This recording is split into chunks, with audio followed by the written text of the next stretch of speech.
మా అవసరాలకు ఇవ్వడానికేమో డబ్బు లేదు. నువ్వు మాత్రం షోకులు చేసుకుని తిరుగుతావు దాని దానిలాగా. నోటికొచ్చినట్టు వాక్కు.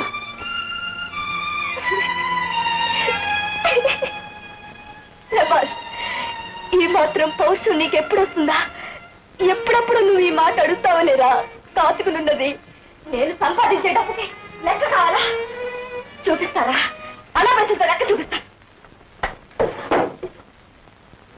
చూడు, బ్యాంక్ పాస్బుక్స్ తీసుచూడరా. ఎవరెవరు తట్టున్నాయి చూడు. ఒక్కొక్కటి చదువు. భారత్ నీ విధవ చెల్లెలు, అది ఆమె భవిష్యత్తు కోసం. తర్వాత రాజు నీ గుడ్డి తమ్ముడు, అది వాడి కంటి ఆపరేషన్ కోసం. అది సుమతి, నీ చెల్లెలు, దాని పెళ్లి కోసం. కుమార్, సీత, నీ బిడ్డలు, వాళ్ళ కోసం కూడా కూడబెడుతున్నాను. నాకంటూ ఏదైనా ఉందా? చూడరా, చూడు. ఇప్పుడు చదా ఉన్నా మోపి. ఎవరి కోసం నా సంపాదన, ఎవరి కోసం నా చాకరీ?